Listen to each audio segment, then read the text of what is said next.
안녕하십니까. 저는 한국 플루크에서 근무하는 김귀희 차장이라고 합니다. 저는 한국 플루크에서 열화상 카메라를 담당하고 있고, 이번 시간에 저는 R&D 분야에서의 열화상 카메라 활용이라는 주제로 웨비나를 진행하게 되었습니다. 우선 바쁘신데 많은 참석 감사드리고요. 문의사항 있으시면 게시판에 남겨주시거나 아니면 PPT 마지막에 제 이메일 주소도 남겨 있으니까 이메일 주시면은 성심성의껏 답변을 드리도록 하겠습니다. 네, 사진에 보이는 건 저는 아니고요. 그냥 사진을 따온 것 뿐입니다. 이번 세미나에서 많은 것을 얻어 가시고 유익한 시간이 되었으면 합니다. 네, 이제 R&D 관련한 열화상 카메라 활용에 대해서 세미나를 진행하도록 하겠습니다. 우선 열화상 카메라를 이용한 R&D에서의 활용이기 때문에 열화상 이미지의 기본에 대해서 설명을 드리려고 합니다. 열화상 카메라를 모르시는 분도 계시고, 그 다음에 열화상 카메라를 사용하고 있지만은 어떤 원리로 열화상 카메라가 작동되고 있는지 모르시는 분들이 굉장히 많습니다. 그렇기 때문에 열화상 카메라가 어떤 원리로 동작을 하는지에 대해서 설명을 우선 드리도록 하겠습니다. 그 다음에는 연구 개발에서 온도에 대한 관심이 굉장히 많은데요. 온도를 어떻게 모니터링 하고 있고, 그 다음에 지금은 어떻게 하고 계신지에 대해서 알아보도록 하겠습니다. 열화상 카메라를 연구 개발에서 많이들 사용하고 계십니다. 그런데 왜 열화상 카메라를 그 분야에 사용하길 원하는지, 열화상 카메라의 장점은 도대체 무엇인지에 대해서 그 다음에 설명을 드릴 거고요. 그 다음에 열화상 카메라를 어느 어플리케이션에 성공적으로 활용한 사례에 대해서 간단히 알아보도록 하겠습니다. 그리고 플루크에서는 다양한 열화상 카메라가 나오고 있고, 다양한 그리고 독특한 기능을 가진 장비들이 많이 있습니다. 플루크에서 제안하는 열화상 카메라의 중요한 사양이나 특징에 대해서 설명을 드리고, 구매를 검토하신다면은 무조건 이 기능은 있어야 된다, 이런 거에 대해서 설명을 드리겠습니다. 열화상 이미지에 대해서 소개를 드리겠습니다. 열화상 카메라는 적외선 카메라랑 동일한 단어라고 생각을 하시면 됩니다. 한마디로 적외선 에너지를 이용해서 온도를 측정하는 장비, 그리고 열 화상을 화면에 보여주는 장비를 열화상 카메라라고 얘기를 합니다. 그런데 많은 분들이 오해를 하고 계신 게, 열화상 카메라가 적외선 에너지를 발산하고 그 다음에 발산된 적외선 에너지가 특정 대상에 부딪혀 온 에너지를 다시 화면에 보여주는 것을 열화상 카메라, 적외선 카메라라고 생각하시는 분들이 굉장히 많습니다. 하지만 열화상 카메라나 적외선 카메라는 적외선 에너지를 쏘거나 발생시키지 않습니다. 그렇다는 것은 모든 물체가 발산하는 적외선 에너지를 카메라는 바로 측정만 한다는 의미고요. 발생을 시키지 않기 때문에 인체나 설비에 무해하고 아무런 걱정 없이 모든 곳에 사용을 할 수 있습니다. 열화상 카메라가 적외선을 측정한다고 말씀을 드렸는데요. 예를 들어 밤길에 혼자 걷고 계실 때 뒤에 인기척이 느껴진 경우가 있으실 겁니다. 뒤를 돌아보면은 조그만 고양이가 지나가던가 아니면 어떤 사람이 쫓아오는 것을 발견할 수 있습니다. 이 적외선이라는 것은 저희도 모르는 에너지입니다. 하지만 열을 가지고 있기 때문에 저희는 볼 수 없지만 느낄 수 있습니다. 절대 0도 이하의 모든 대상은 적외선을 발생을 시킵니다. 그렇기 때문에 여기 보이시는 컵에 담겨 있는 커피에서도 적외선이 발생을 하고요. 그 다음에 그 밑에 있는 탁자에서도 열이 발생하고, 그 열은 적외선 형태로 발산을 합니다. 열화상 카메라는 열화상 이미지를 실화상 사진, 눈으로 볼 수 있는 사진으로 변환하는 것 뿐입니다. 그래서 열화상 적외선은 보통 여러분이 볼 수 없는 것을 볼 수 있게 해주는 능력을 가지고 있습니다. 이와 같이 분명히 그 컵에 어떤 온도를 가지고 있는 대상이, 어떤 온도를 가지고 있는 액체가 들어있는지 잘 모를 수 있지만, 열화상은 시각적으로 그 대상을 바로 볼 수 있게 합니다. 열화상 이미지는 다음과 같은 온도 데이터가 모아져 있는 화면이라고 보시면 됩니다. 이 온도를 측정하기 위해서 적외선 온도계를 이용해 온도를 측정합니다. 적외선 온도계는 마찬가지로 적외선을 이용한 장비입니다. 하지만 많은 분들이 이 적외선 온도계의 올바른 사용 방법을 알고 있지 못합니다. 왜냐하면 적외선 온도계는 레이저가 나갑니다.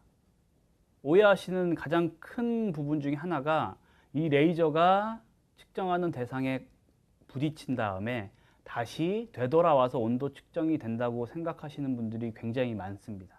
하지만 적외선 온도계는 화상이 없는 온도계이기 때문에 레이저가 없으면은 어느 부분을 측정하는지 알 수가 없습니다. 그렇기 때문에 적외선 온도계는 레이저를 쏘는 것이고요. 하지만 마찬가지로 적외선을 이용하는 장비이기 때문에 적외선이 나가거나 그렇지는 않습니다. 이 적외선 온도계는 적외선 센서가 하나 있습니다. 그래서 온도값 하나를 볼 수 있는 거고요. 열화상 카메라는 바로 이 적외선 온도계가 적게는 5,000개, 많게는 7만 개, 30만 개, 120만 개까지 치파되어 있어서 온도값이 밀집되어 있다고 보시면 됩니다. 이 열화상 카메라는 이 적외선 온도계로 측정한 이 온도값을 하나하나 색을 입혀서 화상으로 보여주는 역할을 합니다. 만약에 이렇게 수치화되어 있는 데이터가 있으면은 한눈에 어느 부분에 문제가 있는지 온도 분포는 어떻게 되는지 알 수 없을 것입니다. 하지만 측정 대상이 이와 같이 있을 때 전기설비 패널을 바로 볼 수가 있습니다. 이 아까 보신 것처럼 그 온도 값에 하나하나 색깔을 입히는 게 열화상 카메라, 열화상 이미지가 하는 역할입니다. 그렇게 되면은 그 대상에 어느 부분이 열이 있고 그 다음에 어느 부분에 문제가 있는지를 한눈에 볼 수가 있습니다.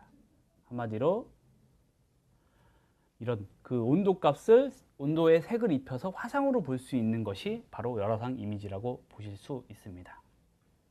그렇다면은 연구 개발에서는 과연 어떤 방식으로 온도 변화를 모니터링 하고 있을까요?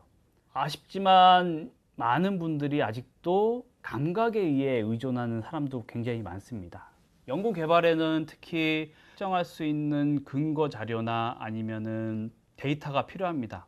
그래서 장비를 많이 사용하는데요. 아직 현장에서는 장비를 많이 보유할 수 없기 때문에 손이나 어떤 감각을 이용해서 열을 측정해 왔습니다. 열이라는 그 대상이 많은 데이터를 가지고 있습니다. 그렇기 때문에 그 열을 측정을 해야 되는데 장비가 없거나 측정할 수 있는 조건이 안 돼서 감각에 의존해왔던 예전 방식이 있었습니다. 또는 아까 보신 것처럼 적외선 온도계를 사용하시던가 아니면 접촉할 수 있는 접촉식 온도계를 사용해서 온도 변화를 모니터링 했습니다. 하지만 접촉할 수 있는 접촉식 온도계는 정확하지만 안전하지 않고 마찬가지로 비접촉식으로 측정할 수 있는 적외선 온도계는 간편하고 안전하지만 그 온도 포인트를 한 포인트만 볼 수 있기 때문에 올바르게 측정하지 않으면 정확한 온도를 정확한 데이터를 가질 수 없습니다. 그렇기 때문에 적외선, 특히 열화상 카메라를 현재 연구 개발에 사용을 하고 싶어 하시는 분들이 굉장히 많았습니다. 하지만 그 기술은 굉장히 비싸고 적용하기 어렵다고 생각해 왔습니다. 하지만 기술 개발이 진행됨에 따라서 열화상 카메라도 여러분께서 접근할 수 있는 그리고 쉽게 적용할 수 있는 단계까지 가격대가 많이 낮아진 상황입니다. 열화상 카메라를 사용해서 온도 변화를 보실 수 있습니다. 열화상 카메라는 기본적으로 전자장비의 발열에 많이 사용을 하기도 하고요. 그 중에 PCB의 테스트, 설계, 고장 탐구에 사용을 하실 수 있습니다. 설계 시에 발열이나 아니면은 냉각 상태가 어떤지 열화상 카메라 손쉽게 보실 수 있고 그에 따라서 설계도 바뀔 수 있고 설계 검증도 가능할 겁니다. 마찬가지로 PCB를 완성을 했을 때 아니면 전자장비를 완성한 다음에 제품에 문제가 있을 때 손쉬운 고장 탐구도 가능합니다. 전자장비 쪽 말고 그 다음에 재료의 상태, 재료의 성질에 따라서 측정하고자 하는, 개발하고자 하는 장비의 성능이 결정이 되는데요. 이때 재료 분석의 수행에 열화상 카메라가 많이 사용됩니다. 연구 개발은 이런 분야에 또 사용하실 수 있습니다. 여러분이 지금 사용하고 계신 아니면 종사하고 계신 분야가 이 분야라면 열화상 카메라를 활용하는 것을 검토해 보실 수 있습니다. 항공우주산업 쪽 같은 경우 열화상 카메라는 가장 중요한 비파괴 장비 중에 하나입니다. 열화상 카메라를 비추게 되면 측정 대상의 접촉이나 아니면은 인위적인 변화 없이 대상의 상태나 아니면 수명을 측정하실 수 있습니다. 이는 제품의 품질과 연결되어 해당 제품의 해당 재료의 성능을 보증할 수 있습니다. 또 제약 바이오 쪽에도 열화상 카메라가 많이 사용될 수 있는데요. 제약 쪽에는 다양한 공정 프로세스가 있습니다. 이 프로세스에 제품 품질이나 QA 쪽, QC 쪽에 열화상 카메라를 사용하실 수 있고, 또 이 중에서 제약 쪽에 특히 약병의 위에 실의 온도를 균일하게 관리할 필요도 많이 있는데요. 그 실의 균일한 온도를 측정함으로써 불량률을 줄이고 제품의 품질에 기여할 수 있습니다. 마찬가지로 바이오에서는 다양한 재료, 그냥 화학 물질의 온도 관리가 중요한데요. 거기에는 온도 변화를 측정해서 신제품 개발에도 이 열화상 카메라를 사용하실 수가 있습니다. 전자 제조 산업은 전자 쪽은 굉장히 작은 크기의 대상을 측정하는 분야입니다. 1mm 이하의 대상도 측정을 하는데요. 1mm 이하의 LED나 PCB를 측정해서 온도를 관리하고 고장을 발견하고 그 다음에 제품의 품질을 향상시키는 데 열화상 카메라가 사용될 수 있습니다. 대학 연구기관 제로 쪽은 열화상 카메라 온도 관리가 굉장히 중요한 분야 중에 하나입니다. 시제품을 제작하여 온도를 관리하고 온도의 품질도 확인하실 수 있고, 재료의 탄성을 측정하여 제품의 수명을 연장하는 데도 열화상 카메라가 다양하게 활용될 수 있습니다. 이와 같이 다양한 물리나 아니면 산업 쪽에 열화상 카메라가 활용되고, 그 중요한 용도는 온도의 변화, 온도 분포 측정에 있습니다. 그렇다면 열화상 카메라를 왜 사용을 하고 싶어 하는지에 대해서 한번 설명을 드리겠습니다. 열화상 카메라는 비접촉식입니다. 대상에 접촉을 시키지 않고 측정할 수 있기 때문에 굉장히 안전합니다. 가끔 화학 연구나 아니면 고온 챔버에서 테스트하는 경우도 많이 있는데요. 그럴 경우에 열화상 카메라는 굉장한 안정성을 보증을 하고요. 또 온도 관리가 중요하기 때문에 다채널 데이터 로그와 같은 온도 관리 장비를 사용하고 있습니다. 플루크에도 다채널 데이터 로고가 있는데요. 이 방법은 정확한 온도를 실시간으로 전달할 수 있다는 점에서 굉장히 유익하고 필요합니다. 하지만 특정 어플리케이션에서는 인위적으로 프로브를 접촉을 시켜야 되기 때문에 온도값 측정에 방해가 될 수가 있습니다. 그래서 열화상 카메라가 그의 대안이 될 수가 있습니다. 열화상 카메라는 이전에 보신 것처럼 전체 이미지를 한눈에 볼 수가 있습니다. 그렇기 때문에 어디에 문제인지를 비춰보기만 하면 발견할 수 있습니다. 예를 들어 열화상 카메라가 아닌 멀티미터나 오실로스코프로 측정하여 어떤 문제를 발견해야 될 경우가 있었고, 여태까지는 그렇게 해오셨을 겁니다. 그럴 경우 모든 소자를 다 일일이 찍어봐야 문제가 되는 부분을 알 수가 있을 것입니다. 물론 경험이 많으신 분들은 문제가 되는 소자를 쉽게 알 수 있기 때문에 금방 발견할 수 있을 것입니다. 하지만 대부분의 사람들은 그렇지 않을 것입니다. 열화상 카메라는 한눈에 발열 부위만 찾으면 되기 때문에 고장 의심되는 부분을 발견할 수 있고, 그 다음에 2차 장비로 오실로스코프로 확인하는 작업이 있을 수 있을 겁니다. 그 문제를 한 번에 촬영도 쉽고 데이터화하기도 어렵지 않습니다. 열화상 카메라를 이용하는 가장 중요한 이유 중에 하나는 실시간으로 데이터를 수집하는 데 있습니다. 데이터 로거를 이용해 시간에 따른 온도 변화를 관리하는데요. 마찬가지로 열화상 카메라도 가능합니다. 또 열화상 카메라는 카메라 기능을 보유하고 있기 때문에 온도 데이터를 실시간 비디오 레코딩을 할 수가 있습니다.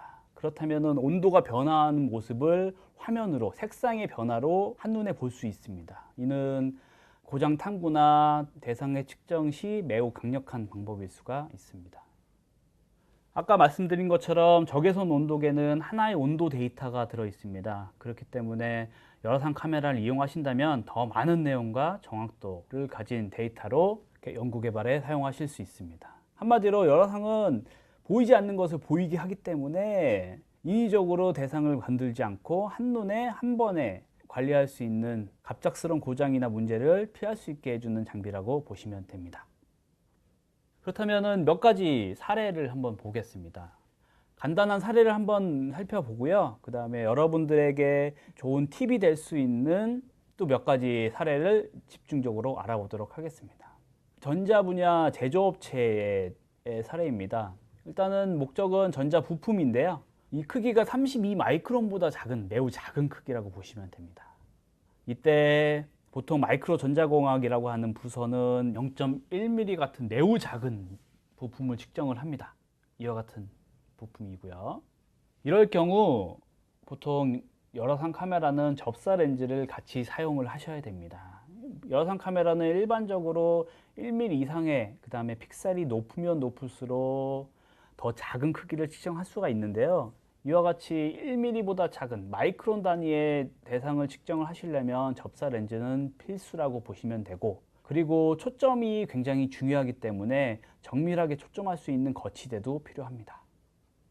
이때 부품들 간의 온도의 차이를 볼 수가 있기 때문에 그에 대한 문제를 쉽게 발견할 수가 있습니다. 열화상 카메라를 연구 개발에 사용하시려면 몇 가지 고려할 사항이 있습니다. 이때 가장 중요한 게 해상도랑 초점 방식입니다. 해상도는 열화상 카메라를 결정하는 가장 중요한 부분 중에 하나인데요. 일반 카메라에서 말하는 픽셀 수입니다. 픽셀 수가 높으면 높을수록 더 선명한 이미지를 얻습니다. DSLR도 픽셀이 높으면 높을수록 선명한 이미지를 얻는 게 맞습니다. 하지만 열화상 카메라에서는 그거보다 더 중요한 역할을 합니다. 일단 열화상 카메라로 먼 곳의 대상을 측정하실 경우 픽셀이 굉장히 중요합니다. 높은 픽셀의 카메라를 권장을 하고요. 또 마찬가지로 매우 작은 크기를 열화상 카메라로 측정하실 경우도 픽셀이 높은 카메라를 사용하셔야 합니다. 왜냐하면 너무 작은 픽셀이나 너무 먼 곳의 대상은 픽셀이 낮을 경우 픽셀 사이에 대상이 숨어버리기 때문에 화면에 보이지 않고요. 화면에 보이지 않는다. 열화상 카메라에서 화면에 보이지 않는다는 것은 대상이 측정될 수 없다는 것을 의미합니다. 그렇기 때문에 카메라를 선택하시기 전에 내가 측정하고자 하는 대상의 크기가 얼마인지, 어느 정도 거리에서 측정해야 되는지를 확인해 보시기 바랍니다. 그 다음에 열화상 카메라에서 가장 중요한 기능, 성능 중에 하나는 초점입니다. 초점이 이와 같이 정확하게 맞지 않는다. 열화상 카메라에서는 굉장히 중요합니다. 일반 카메라에서는 초점이 조금 흐리네. 그렇기 때문에 다시 흐릴 수도 있지라고 생각하실 수 있지만 열화상 카메라에서는 온도 값이 달라지기 때문에 초점을 굉장히 정확하고 잘 맞춰야 됩니다. 일반적으로 수동이나 자동 초점에서는 카메라가 맞춰지는 화각의 그 다음에 일부분에 대해서 초점을 맞출 수가 있습니다. 하지만 저희 플루크에서는 멀티 샤프 초점이라는 초점 기능을 하나 추가를 했습니다. 화각에 들어와 있는 대상이 가깝고 멀고에 따지지 않고 모든 대상에 대해서 정초점 맞출 수 있는 기능, 바로 멀티 샤프 다초점 포커스 방식입니다. 초점은 굉장히 중요합니다. 한번 잘못 촬영하시면은 다른 온도나 스팬이나 범위처럼 조절하거나 변경하실 수 없습니다. 다시 촬영하시거나 다시 테스트하는 방법이 유일합니다. 그렇기 때문에 다양한 초점, 그 다음에 다초점이 되는 열화상 카메라를 검토를 해 주십시오. 두 번째로 열화상 카메라를 연구 개발에 쓰실 때 가장 중요한 것은 소프트웨어입니다. 소프트웨어는 저희 플루크는 플루크 스마트뷰라는 기본 소프트웨어를 제공합니다. 다른 제조사가 라이센스가 있어서 한 컴퓨터에만 설치할 수 있는 소프트웨어, 그 다음에 여러 컴퓨터를 위해서는 추가 라이센스를 구입해야 되는 것에 비해서 저희는 무료 소프트웨어를 제공합니다. 이 소프트웨어에서는 온도 분석과 편집, 이미지 추출 등 다양한 기능을 하실 수 있는데요. 하지만 연구 개발이라는 분야는 다양한 어플리케이션과 그 다음에 기존의 소프트웨어랑 호환시킬 수 있는 기능이 필요합니다. 이럴 때 랩뷰나 매틀랩과 같이 연구개발 분야에서 범용적으로 사용하는 소프트웨어와 호환되는지를 확인하십시오.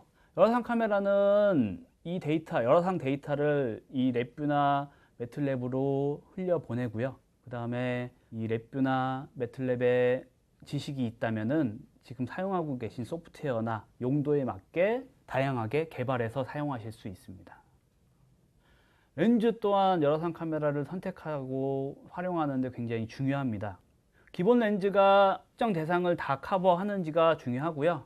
그 다음에 광각 렌즈로 더 넓은 분야를 한눈에 한 번에 촬영할 수 있는지, 그 다음에 먼 곳에 있는 대상을 가깝게 촬영할 수 있는지, 마지막으로 접사 렌즈를 이용해서 열화상 카메라를 측정할 수 있는지가 중요합니다. 또 렌즈를 구입을 해서 활용하실 때 제조사에서 또 교정을 받고 활용하시는데 번거로움이 있는지를 확인해 주십시오. 플루크의 모든 렌즈는 사전 교정이 되어 있기 때문에 카메라를 구입하시고 추가 렌즈가 필요하실 경우 판매처에서 구입해서 바로 카메라에 부착하시면 사용이 가능합니다. 저희 플루크에서 제안하는 카메라 두 종류입니다.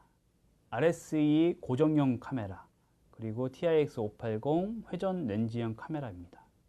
고정형 카메라는 거치해서 개발하기에 굉장히 편리한 장비입니다. 하지만 디스플레이가 없기 때문에 PC 등을 이용해서 소프트웨어를 다양한 응용 분야에 맞게 활용하셔야 됩니다.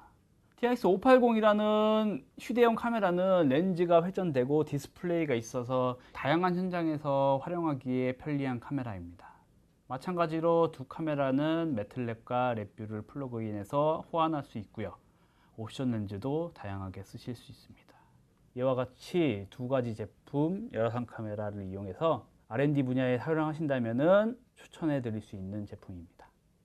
이번엔 연구개발 분야의 열화상 카메라가 활용된 사례에 대해서 소개를 드리겠습니다. 이 사례가 여러분들이 연구개발을 하는데 아니면은 지금 하고 계신 업무랑 일치하지 않을 수 있지만 이 활용에 대한 사례를 확인해 보신다면은 지금 쓰고 계신 장비나 설비에 대한 아니면 그 연구 과제에 대해서 어떻게 접목을 시킬 수 있는지를 아실 수 있을 것입니다. 아마 열화상 카메라를 활용하시는데 큰 도움이 될 거라 생각이 듭니다. 여기서는 총 6가지의 사례에 대해서 설명을 드리겠습니다. 첫 번째는 전자 분야의 연구개발 사례입니다. 32마이크론보다 작은 전자 부품을 측정하는 게 연구 사례의 목적이었습니다. 이는 매우 작은 타겟이고요. 그 다음에 마이크론 단위에서 측정했을 경우 열화상 카메라로 측정하거나 어떤 온도 측정 방법으로도 굉장히 어려움이 있을 것입니다. 하지만 1mm 이하의 타겟 측정 시 말씀드린 것처럼 고해상도 열화상 카메라를 사용하면, 해상도가 높은 열화상 카메라를 사용하면 가능합니다. 우선 열화상 카메라를 준비를 하셔야 될 거고요. 그리고 PCB와 같이 넓은 기판을 한 번에 측정하시고 그 안에 있는 1mm 단위의 작은 부품을 측정하신다면 마이크로 텔레포토 렌즈 카메라가 필요합니다. 마이크로 텔레포토는 접사 기능도 있고 일정한 최소 측정 거리가 있기 때문에 넓은 범위와 작은 대상을 동시에 측정할 수 있습니다. 그리고 접사 렌즈를 사용하실 때 가장 중요한 것은 초점입니다. 이 초점을 위해서 삼각대와 그 다음에 아답터 같은 거치대를 사용을 하실 필요가 있습니다. 여기서 측정 팁은 근거리이기 때문에 포커싱 하는데 굉장히 어려운 점이 있을 것입니다. 그렇다면 측정할 수 있는 가장 작은 타겟에 우선 초점을 맞추고 열화상 카메라를 움직이거나 거치대를 움직여서 가장 선명한 이미지를 얻으시길 바랍니다. 그렇게 되면 세밀한 초점이 정확한 온도를 도와줄 것입니다. 여기서는 측정은 이와 같이 수행이 됐습니다. 두 가지 레이어의 격자 부품이 있었고요. 위쪽에서는 온도가 34.1도가 측정이 되었고 아래쪽에 좀 밝은 부분은 34.2도가 측정이 되었습니다. 온도 측정은 0.1도에 불과하지만 온도의 차이는 각각 부품에 대한 열 손실률을 알 수가 있습니다. 그렇기 때문에 추후 개발 설계 시 부품들의 배열의 영향을 확인하기 위해서 이 차이점, 온도 차이를 이용하실 수가 있을 것입니다. 네, 두 번째 사례는 1mm의 칩의 열 분석입니다. 보시는 것처럼 굉장히 작은 칩이고요. 그 작은 칩에 LED가 들어 있습니다. LED의 크기는 2mm 곱하기 1mm입니다. 이 줌 기능을 사용하시면 이 칩을 4배 확대해서 보실 수가 있습니다. 아래처럼 16배로 확대했을 경우에 LED 칩의 온도 분포입니다. 온도 분포가 오른쪽이 약간 밝은 분포를 확인하실 수 있습니다. 그래서 이 LED 칩에서의 온도 분포가 일치하지 않음을, 양쪽이 균형을 갖지 않음을 확인할 수 있고요. 이 온도 분포를 제대로 균형 있게 설계한다면은 이 LED 칩의 수명과 성능을 향상시킬 수 있을 것입니다. 이 칩은 너무 작아서 일반적인 접촉식 온도와 같은 측정 방식으로 측정하기는 너무 힘듭니다. 열화상 카메라로 이 조그만 LED 칩을 측정하고 소프트웨어를 이용해서 온도 분포를 확인합니다. 이 칩에다가 라인 마커를 설정을 하신 다음에 라인에 대한 온도 분포를 오른쪽과 같이 확인하실 수 있습니다. 왼쪽 온도가 한 65도 정도로 굉장히 좀 낮고요. 오른쪽은 70도이기 때문에 약 3도에서 5도 차이의 온도 분포를 가지고 있는 걸 확인할 수가 있습니다. 이는 신제품 연구개발 시 LED 칩의 열 발산과 소비를 설계에 반영하기 위해서 필요한 자료라고 볼 수가 있습니다. 마찬가지로 이와 같은 측정을 위해서는 마이크로 렌즈, 접사 렌즈가 필요합니다. 또 접사 렌즈를 사용하실 때는 초점이 중요하기 때문에 삼각대나 아니면은 2차원 거치대 같은 툴이 필요합니다. 최대한 이미지가 선명하게 포커싱을 하시고요. 그 다음에 칩을 보셔야 되기 때문에 줌 기능을 이용해서 해당 부품을 줌을 시킵니다. 기본 소프트웨어 이용해 분석이 가능하고 매틀랩이나 랩뷰 엔지니어가 계신다면 다양한 기능을 활용할 수 있는 이 매틀랩뷰를 활용하실 수가 있습니다. 세 번째 사례입니다. 세 번째는 LCD 패널의 데드 픽셀 테스트입니다. LCD 패널에는 당연히 불량 부품, 불량 부분이 생길 수가 있고요. 열화상 카메라를 비추게 되면 어느 부분이 픽셀이 망가졌는지도 보실 수가 있습니다. 좌측 상단을 보시면은 밝은 부분 점이 3개가 있는데요. 이 3개가 바로 데드 픽셀이라고 보시면 됩니다. 좀 의심이 되는 게 가운데 라인인데요. 가운데 라인은 확인을 위해서 추후 분석이 필요하고요. 이 제품의 우측에도 약간 의심이 되는, 불량이 의심이 되는 부분이 있습니다. 하지만 이쪽은 파워 서플라이가 이쪽에 있기 때문에 생기는 발열로 보이기 때문에 이는 정상으로 확인이 되고요.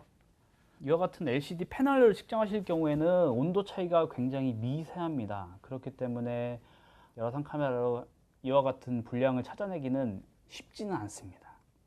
이와 같은 데드 픽셀 테스트를 이용해서 열화상 카메라를 활용할 때 중요한 점은 픽셀이 굉장히 작다는 거고요. 작은 크기는 한 40마이크론 정도의 크기이기도 합니다. 그리고 마찬가지로 픽셀 차이의 온도 차이가 불량 픽셀과의 차이가 약 1도 이하이기 때문에 열 감도도 굉장히 중요합니다. 픽셀이 작기 때문에 접사 렌즈를 사용하셔야 되고요. 삼각대나 거치대를 이용해서 정밀한 초점이 필요합니다. 온도 차이가 작은 경우에는 색상 팔레트를 그레이 스케일, 아까 회색 팔레트 보셨죠? 이런 회색 팔레트로 설정을 하는 게 도움이 됩니다. 열화상 카메라는 반사의 영향이 심합니다. 시연을 해보면 아시겠지만 반사가 되면 측정 대상의 발열이 아니라 주변의 대상의 간섭을 받을 수 있습니다. 그렇기 때문에 이런 반사가 심한 대상을 측정하실 경우 반사의 영향이 없는 대상으로 주변을 감싸던가 하는 조치가 필요합니다. 이번에는 전자 쪽이 아니고요. 이번 재료와 관련된 열화상 카메라 활용에 대해서 살펴보겠습니다. 여기는 물질 테스트입니다. 어떤 신규 물질, 특수물질이 개발이 돼서 이 특수물질의 반응이 어떤지, 열적인 반응이 어떤지 열화상 카메라로 테스트한 내용입니다. 보시는 검은 쪽은 특수물질이어서 이쪽에 액체 질소를 부어서 온도 패턴이, 온도 반응이 어떤지를 보는 연구입니다. 굉장히 낮은 온도를 측정하셔야 되기 때문에 카메라의 조건과 그 다음에 빠르게 온도 변화하기 때문에 또 카메라의 특수한 기능이 필요합니다. 왼쪽부터 보시면은 초기에는 온도가 상온과 동일했습니다. 하지만 액체 질소가 부어진 다음에 대상이 차가워져서 마지막에는 영하 48도까지 측정이 되었습니다. 이 다음에 갑자기 특수물질 쪽 외곽 쪽에서 온도가 발열 현상이 나오고요. 그 다음에 그 물질 주변으로 동일한 고온의 등온선이 형성이 되고, 그 다음에 특수한 몇몇 부분에 더 높은 온도가 생기는 패턴을 보실 수 있을 겁니다. 이처럼 어떤 물질의 테스트를 하실 때 열화상 카메라를 활용하신다면 시각적으로 온도의 변화나 아니면 열적인 패턴, 분포를 한눈에 보실 수 있기 때문에 물질 재료 연구하실 때 열화상 카메라가 얼마나 유용한지를 확인하실 수가 있습니다. 이와 같이 온도가 낮기 때문에 열화상 카메라가 어느 정도 온도를 보정을 하고 측정할 수 있는지를 보실 필요가 있고요. 그리고 아까 보신 온도 변화는 약 3초에 걸쳐서 이루어졌습니다. 그래서 온도 변화가 빠르게 측정하고 기록이 되는 장비가 필요합니다. 또 대상이 5mm보다 작기 때문에 마찬가지로 접사 렌즈도 같이 고려하셔야 됩니다. 이처럼 빠른 온도 변화를 측정하고 기록하고 관리하실 경우에는 카메라의 비디오 레코딩 기능이 굉장히 중요합니다. 레코딩 기능을 이용해서 온도 변화를 영상으로 측정하고 화면 자체에 온도가 기록이 되어 있기 때문에 영상을 확인하시면은 온도 변화를 한눈에 시각적으로 확인하실 수 있을 것입니다. 이번엔 어떤 물질에 대한 테스트입니다. 새로운 필라멘트를 개발하고요. 이 필라멘트라는 어떤 물질을 개발했을 경우 테스트를 하셔야 되는데, 테스트를 하는 방법에 대한 연구입니다. 어떤 필라멘트를 개발하면 이 물질을 테스트하기 위해서 가열을 하고요.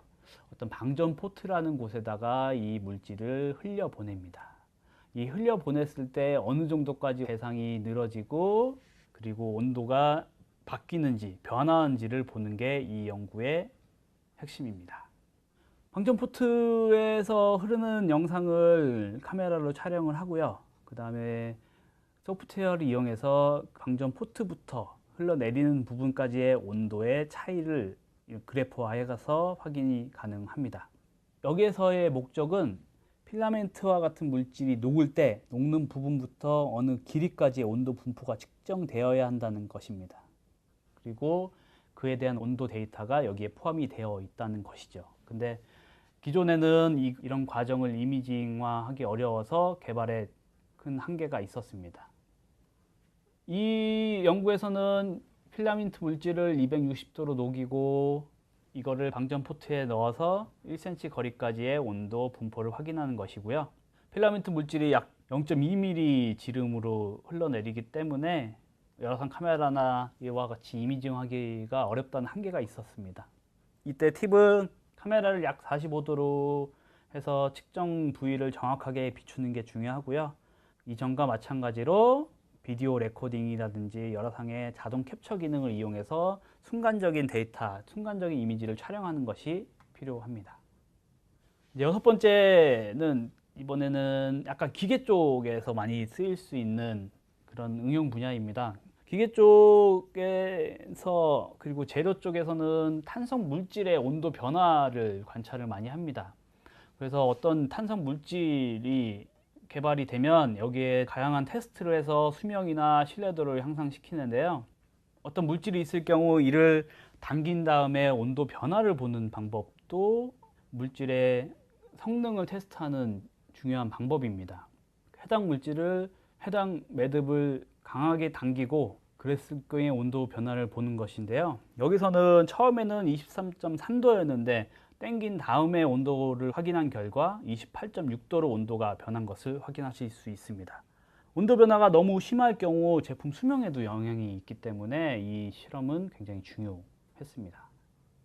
테스트는 당길 수 있는 인장 장치가 필요하고요. 하지만 대상이 움직이기 때문에 그 대상의 온도를 기록하기 위해서는 마찬가지로 특정 부위를 정확하게 편집할 수 있는 온도 분석을 하실 수 있는 온도 툴이나 장비의 온도 분석 기능이 필요하고요. 마찬가지로 소프트웨어에서도 그와 같은 기능이 필요합니다. 또 로프가 3mm 지름으로 굉장히 얇기 때문에 접사 렌즈도 필요하실 수 있고요. 당기고 놓은 다음에 시간도 짧기 때문에 카메라의 스피드나 아니면 빠른 순간을 담기 위한 레코딩 기능도 필요합니다. 일단 매크로 렌즈를 사용하는데 거리가 약간 있어야 되기 때문에 한 10cm 정도, 5에서 10cm 정도의 측정 거리를 보증하는 접사 렌즈가 필요하고요.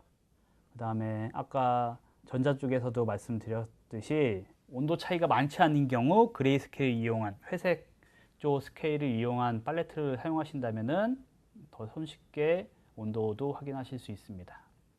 사각 마커 기능과 녹화 기능을 활용하신다면 온도를 더 손쉽게 기록하실 수 있는데요. 이처럼 사각 마커를 측정 부위 대상에 벗어나지 않게 설정을 해놓고 상단의 최대 온도를 기록하는 방법이 필요합니다. 네, 마지막입니다.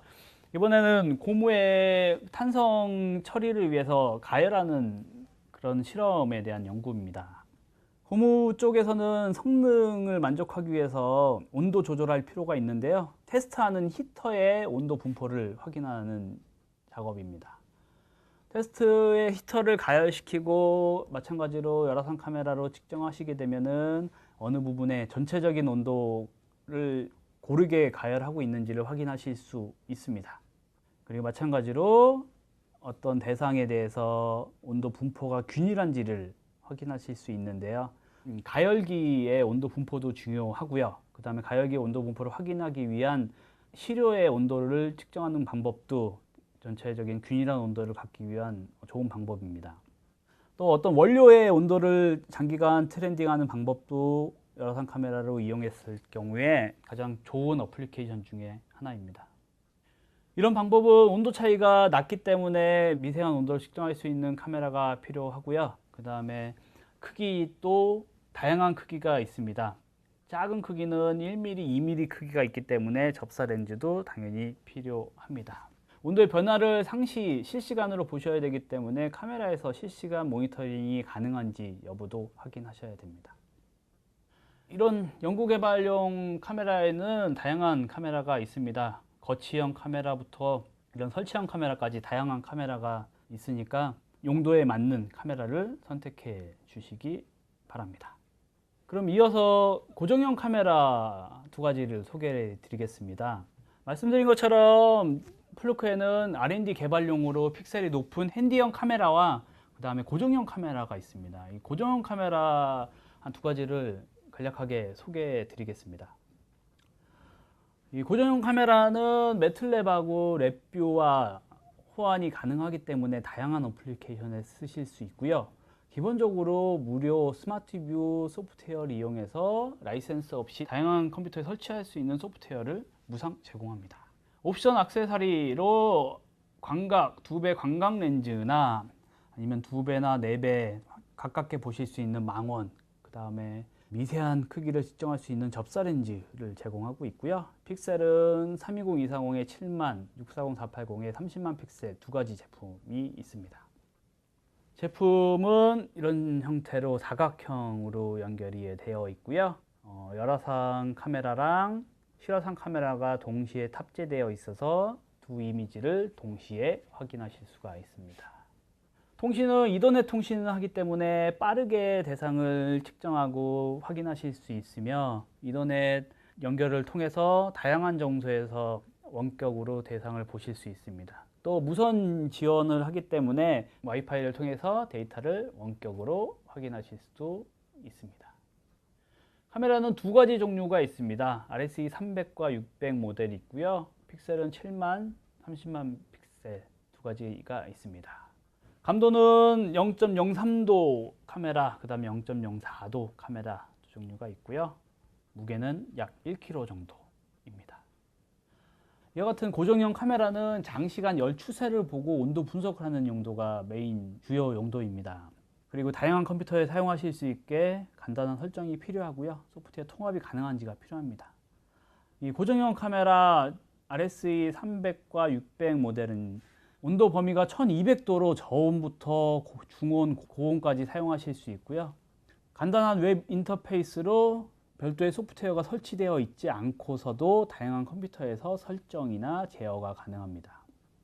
기본적으로 무상 플루크 스마트 TV 소프트웨어가 있기 때문에 원하시는 컴퓨터에서 설치해서 데이터 수집, 기본 분석, 출력을 하실 수 있고요. 가지고 계신 소프트웨어와 통합을 원하신다면 누구나 사용하고 계실 랩뷰나 매틀랩과 호환해서 카메라를 관리하실 수 있습니다. 지금부터 실제 장비와 소프트웨어 데모를 보여드리도록 하겠습니다.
이제부터 열화상 카메라를 한번 보여드리도록 하겠습니다. 열화상 카메라는 연구 개발 쪽에서 다양하게 사용이 가능한데요. 열화상 카메라가 어떤 기능을 가지고 어떤 분석 기능을 가지고 있는지, 그래서 열화상 카메라가 현장에서 아니면은 연구 개발 아니면은 연구실에서 어떻게 활용될 수 있는지를 한번 보여드리겠습니다.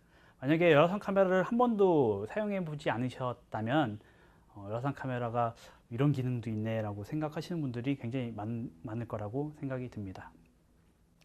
네, 보시는 것처럼 열화상 카메라가 화면을 찍고 있습니다. 열화상 카메라에는 디지털 카메라 기능이 항상 담겨 있습니다. 그렇기 때문에 지금 어떤 대상을 측정하고 있는지 확인이 가능하시죠. 여러분은 두 컵에 과연 물이 담겨 있는지 지금 확인하실 수 있으신가요? 열화상 카메라는 말씀드린 것처럼 눈으로 보지 못하는 부분을 볼 수 있게 해줍니다.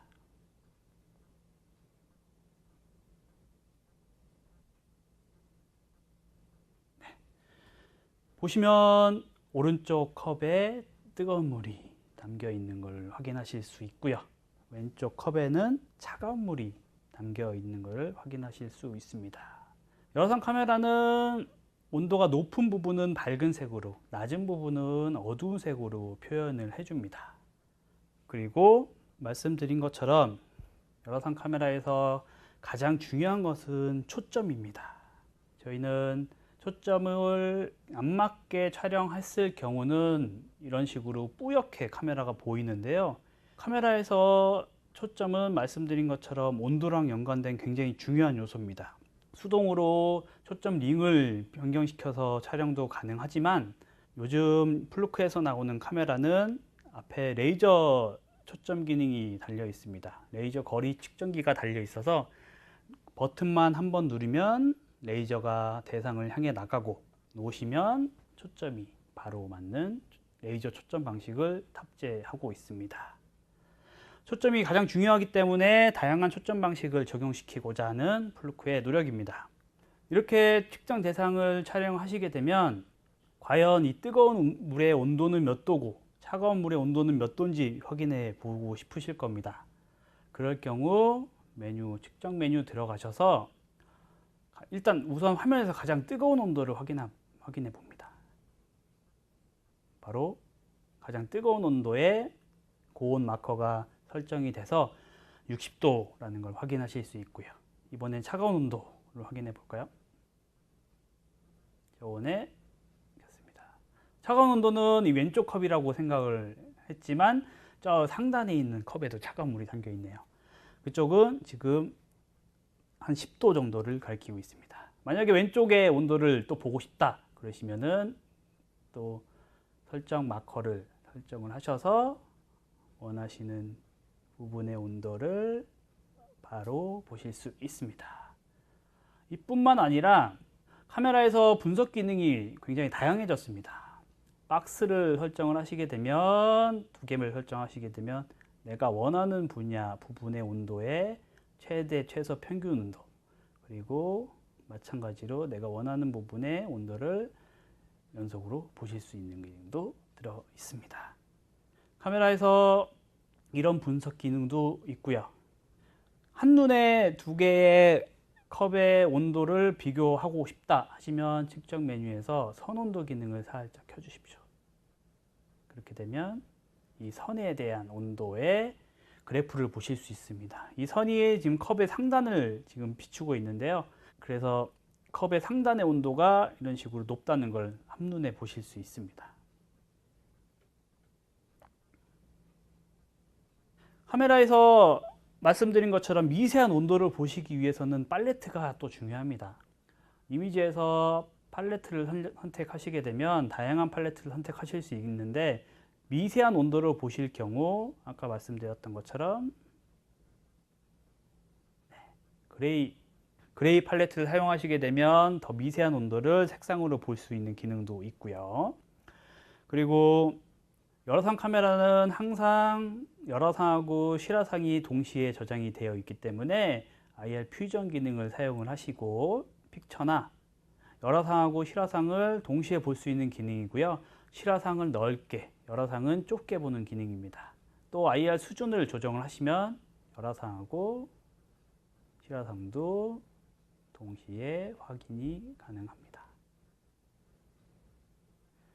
네, 그리고 내가 원하는 부분이 지금 뜨거운 온도가 55도인데 50도 이상인 부분만 색상으로 보고 싶다 하시면은 이미지에서 색상 알람 기능을 또 사용하실 수 있습니다.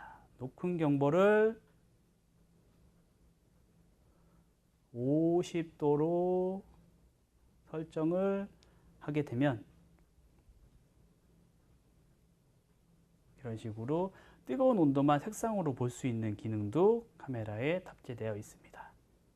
지금은 색상이 그레이 팔레트여서 이런 식으로 보이고요. 만약에 색상이 무지개 색깔이나 아니면은 아까 보셨던 메탈 색깔 같은 경우에는 이런 식으로 레벨을 한눈에 확인하실 수 있습니다. 또 카메라에서 순식간에 순간적으로 발생하는 영상을 잡기 위해서는 필수적인 기능이 바로 비디오입니다.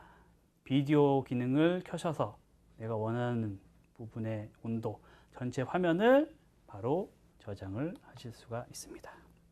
시간에 따라서 저장을 해서 내가 원하는 순간의 이미지만 열화상 이미지로 변환을 시켜서 온도 편집도 다양하게 하실 수가 있습니다. 카메라에서 추가로 말씀드렸던 게 바로 추가 렌즈입니다. 렌즈에는 광각 렌즈, 망원 렌즈, 접사 렌즈가 있는데요. 지금 일반 렌즈를 사용했을 경우 이와 같이 컵 두 개랑 뒤쪽에 있는 병이 보이는 화각을 보실 수 있는데요. 좁은 거리에서 넓게 촬영을 하고 싶을 경우 광각 렌즈를 사용하실 수 있습니다. 플루크는 카메라 렌즈 분실이나 아니면 편리성을 위해서 기본 화각을 가지고 있는 렌즈는 항상 부착이 되어 있고, 만약에 추가로 어떤 렌즈를 이용해서 화각을 조절하고 싶을 경우 렌즈를 덧붙이게 되어 있습니다. 이 렌즈는 이미 사전 교정이 되어 있기 때문에 별도의 교정 절차를 위해서 제조사나 판매처에 의뢰를 할 필요 없이 바로 구매해서 부착을 시키시면 되고요. 렌즈를 앞에다가 돌려서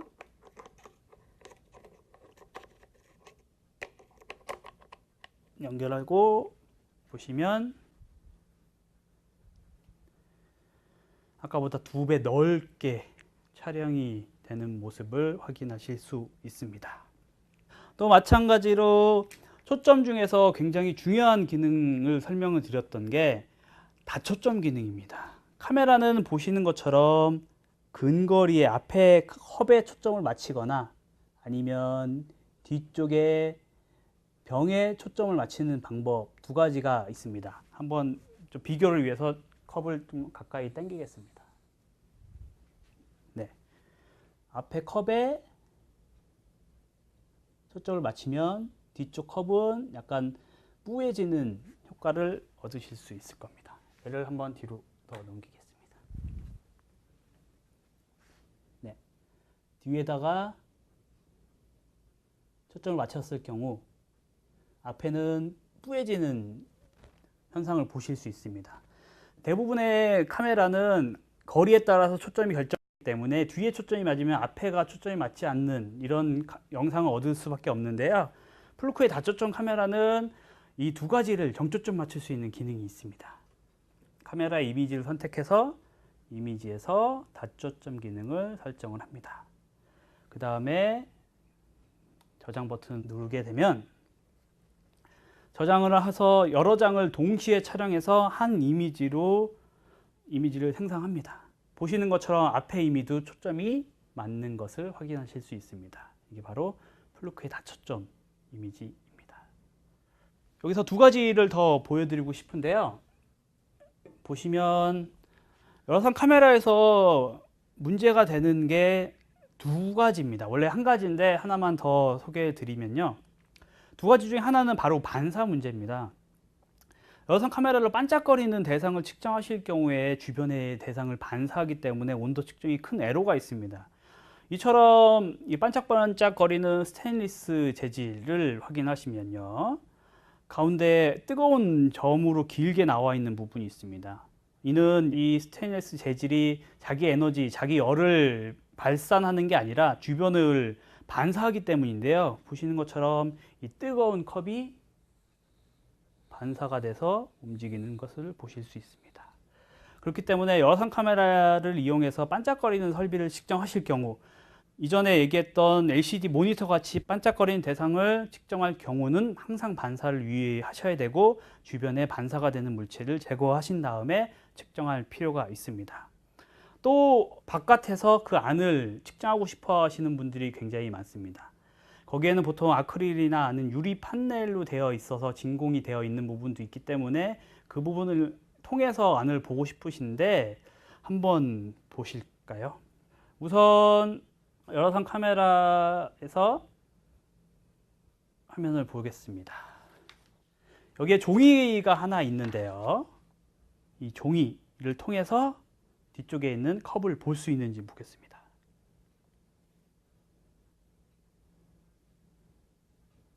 네. 여러선 카메라는 이처럼 투과가 되지 않습니다. 그래서 종이를 통해서 바깥쪽을 볼 수가 없습니다. 그렇다면 많이 쓸 수 있는 이런 투명 아크릴은 어떨까요? 유리와 같은 아크릴인데 과연 투과가 될까요?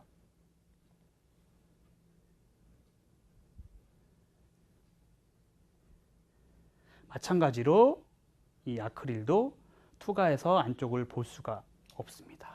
그렇기 때문에 여러선 카메라를 이용해서 어느 창을 통해서 안쪽을 보고 싶으실 경우 창을 제거하거나 하나의 팁은 투과할 수 있는 투과창을 제조사에서 보통 제공을 합니다. 그 투과창은 여러선 카메라 렌즈랑 같은 재질이기 때문에 그 렌즈를 그 투과창을 구입하셔서 해당 부분에 구멍을 낸 다음에 그 창을 설치하신다면은 그 창을 통해서 안쪽 부분을 보실 수가 있습니다. 한번 신기한 것을 한번 보여드리고 싶은데요. 과연 이처럼 생긴 비닐은 어떨까요? 비닐은 당연히 투명하긴 하지만은 다 막혀져 있기 때문에 얘도 투과가 안 될 거라고 많이 생각을 하시죠? 한번 보실까요? 네. 비닐은 여러상이 적외선이 투과가 가능합니다. 그래서 먼지가 많은 곳이나 아니면은 렌즈를 보호하고 싶으실 경우 이 비닐을 통해서 비닐 봉지 같은 것을 통해서 렌즈를 보호하실 수 있고요. 이런 원리는 이 비닐 자체가 완전 막혀 있는 물질이라고 생각을 하시는데 안쪽이 미세한 입자가 구멍이 많이 있기 때문에 이렇게 적외선이 투과한다고 보시면 됩니다.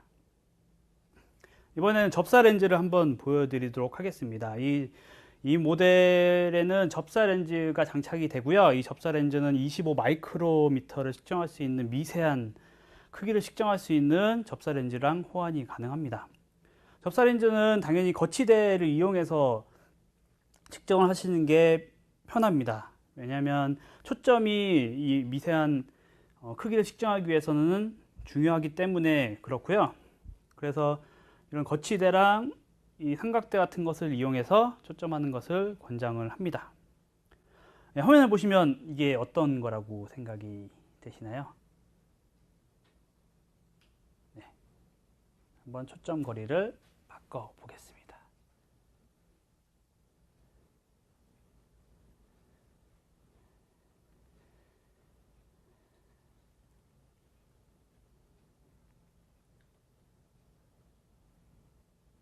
아시겠나요?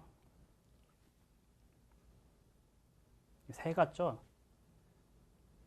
네, 여기에 약간 기스난 것도 보이고, 네, 바로 500원짜리 동전을 접사 렌즈로 측정했을 경우 보실 수 있는 화면입니다. 접사 렌즈를 사용하시면은 이렇게 눈으로 가까이 돼서 확인이 힘든 부분의 상태도 확인하실 수 있기 때문에 개발 쪽이나 미세한 거 측정하실 때 굉장히 유리한 렌즈라고 보시면 됩니다. 이번에는 조그만 PCB 보드를 하나 측정을 해보도록 하겠습니다. 보드를 측정하셨을 때 이런 회로 기판 쪽이나 소자의 크기까지 한 번에 보실 수 있는 것을 확인하실 수 있고요. 예, 뭐 납땜의 상태도 열화상 카메라로 보실 수 있고, 소자의 발열이나 아니면은 나중에 QC 쪽에서 홀의 마모도나 아니면은 균열이나 이런 쪽도 바로 보실 수 있는 게 바로 열화상 카메라라고 보시면 됩니다. 네.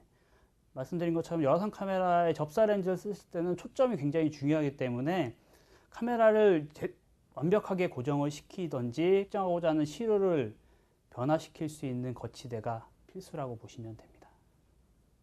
그리고 이 카메라처럼 아주 작은 크기를 측정할 수 있는 접사 렌즈가 있는 반면 초점 거리를 넓혀서 전체 PCB 보드를 한눈에 측정할 수 있는 카메라는 약간 고사양 제품의 텔레포터 매크로 렌즈를 사용하시면 가능합니다. 약 5cm, 10cm 거리에서 한 50 마이크로미터의 작은 크기도 측정할 수 있는 접사 렌즈도 있습니다. 이번에는 한번 소프트웨어를 보여드리도록 하겠습니다. 아까 보셨던 접사 렌즈를 통해서 어떤 소자를 측정했을 경우 소프트웨어를 이용하시게 되면 이 대상의 이미지를 바로 캡처해서 이미지로 저장할 수 있는 기능이 있고요. 비디오로 저장할 수 있는 방법도 있습니다. 마찬가지로 이 소프트웨어를 이용하는 이유는 이 분석 기능 때문입니다. 분석 기능을 이용하시면은 측정하고자 하는 핫스팟이나 콜드 스팟 아니면은 사각형 네모 안에 있는 온도를 실시간으로 보실 수 있습니다.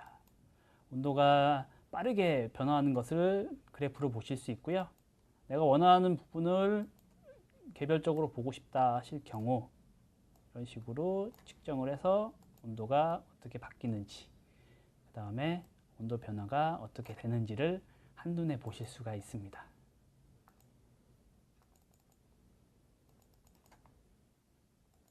네, 온도가 일정하게 유지가 되는 것을 확인하실 수 있습니다. 이 실시간 온도 데이터는 당연히 실시간으로 기록이 되고 나중에 엑셀이나 CSV로 출력이 돼서 원하시는 온도 분석에 활용을 하실 수가 있습니다. 이처럼 영상이나 이미지로 촬영되는 파일을 분석하는 것은 이 스마트 뷰에서 가능합니다. 말씀드린 것처럼 스마트 뷰는 대부분의 온도 분석에 필요한 기능을 제공하고 가장 중요한 점은 무상으로 그 이미지를 측정할 수 있다는 것이고요. 만약에 더 확장된 기능이나 기존에 가지고 계신 시스템에 통합시키고자 하시는 분들은 랩뷰나 매틀랩을 이용하실 수 있습니다. 이미지가 몇 개 있고 영상이 있는데요. 첫 번째 이미지를 간략하게 분석을 해보도록 하겠습니다. 병을 찍은 사진인데요. 소프트웨어에서는 아까 보셨던 것처럼 색상표를 원하시는 색상으로 변경할 수 있는 기능이 있고요. 그 다음에 원하는 부위의 온도를 손쉽게 편집하고 분석할 수 있는 기능이 있습니다. 그리고 온도의 추세를 보시기 위해서 여기서부터의 병의 추세를 보시려면 그래프 기능을 이용해서 라인의 온도 변화가 어떻게 변화하는지 온도 트렌드 분포를 한눈에 확인하실 수 있고, 이런 식으로 3D 영상으로도 확인이 가능합니다. 이쪽이 병 쪽이고요. 이쪽이 여기에 있는 대상의 온도 변화를 그래프로 보시는 방법입니다. 아까 측정했던 PCB 칩입니다. 아까 소자를 측정을 했는데요. 소자가 이런 식으로 이쪽 부위가 납땜되어 있는 부분이고요. 온도 분포가 좀 고르게 되어 있고, 여기도 재질의 상태까지도 보실 수 있다는 것을 확인하실 수 있습니다. 마찬가지로 여기는 전원을 공급하는 단자 쪽인데요. 이 단자 쪽에 있는 표면 상태까지 한눈에 보실 수 있는 것을 확인하실 수 있습니다. 이 방금 측정했던 데이터는 여기에 보시면 이 동그란 부분, 굉장히 작은 크기거든요. 동그란 부분하고 이 칩을 측정한 사진이라고 보시면 됩니다. 여기에 더불어 열화상 카메라로 영상을 저장할 수 있는 기능도 있습니다. 영상을 저장하는 가장 중요한 이유는 온도의 변화를 바로 영상으로 확인하실 수 있다는 겁니다.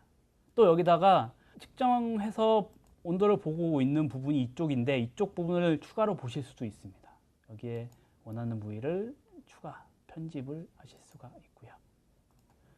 이렇게 온도 변화를 실시간으로 보실 수 있는 이유는 이 열화상이 단순한 비디오 영상이 아니라 열 데이터를 포함한 방사 분석 데이터가 포함되어 있는 영상이기 때문입니다. 만약에 이 순간의 이미지를 저장해서 출력해서 저장하고 싶다 그러시면은 이 이미지를 별도로 이미지로 추출하실 수도 있습니다. 네, 이상으로 플루크 열화상 카메라를 이용한 측정 방법, 그리고 몇 가지 측정 사례, 접사 렌즈를 이용한 측정 화면, 그 다음 마지막으로 소프트웨어 활용 방법에 대해서 소개해 드렸습니다. 네, 열화상 카메라에 대해서 간략히 소개를 드리고, 연구 개발 분야에 어느 분야에 사용이 되는지, 그 다음에 어떤 기능을 확인하셔야 되는지 설명을 드렸습니다. 이와 관련하여 다양한 질문이나 궁금한 점이 있으시면 여기 이메일로 메일을 주시기 바랍니다.